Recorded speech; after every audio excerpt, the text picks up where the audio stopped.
We're very pleased to have Admiral James Lyons with us. Sir, welcome. Well, thank you, Frank. Sorry I missed the earlier presentations due to my 3-hour and 20-minute commute this morning. But, as a number of you heard me say before, we've had many opportunities to change the course of history. And it hasn't mattered whether it's been a Republican or Democratic administration. We failed every one of them, starting with Carter, with the takeover of our embassy. We could have cut off Khomeini and his Islamic fundamentalism at the knees. We were going to take Kharg Island, and he rejected it. We could have walked in. The next time was the Marine barracks bombing. And you all probably wonder why we never responded. I won't go into the long detail, but the guy that sabotaged the strike, and I'm glad you're all sitting down, was the Secretary of Defense. Not once, but twice. Reagan approved, the French wanted to do a combined strike, and Reagan approved it, and Weinberger wouldn't issue the order. I have personally talked to George Shultz and Bud McFarlane. They told me they pleaded with him, and he wouldn't do it.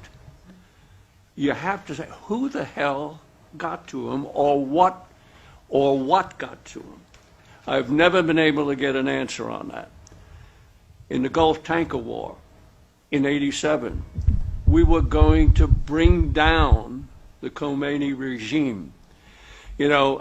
And the guy that sabotaged, I had briefed Weinberger at my headquarters at Pearl Harbor that summer. And this was going to be in August of '87.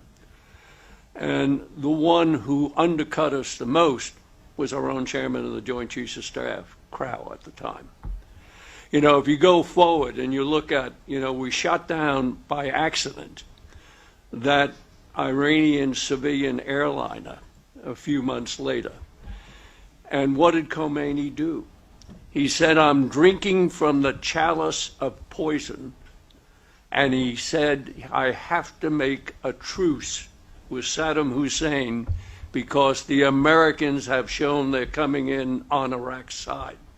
Well, think of what the hell we could have done had we executed the strike we wanted to do in August of '87. We all say we have to identify the threat. Well, I think the one who identified it the best was Erdogan from Turkey when he said, Islam is Islam. There are no modifiers.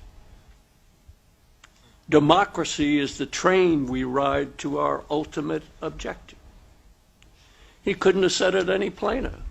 And until you recognize that Islam is a political movement masquerading as a religion, you're never going to come to grips with it.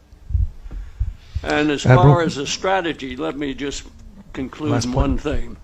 And as I just had in my latest op-ed, the Obama administration has a strategy. It's very simple. Any thinking American should be able to grasp it. It's anti-American, anti-Western, it's pro-Islamic, it's pro-Iranian, and pro-Muslim Brotherhood. And with that, I'll yield the mic. Thank you, sir.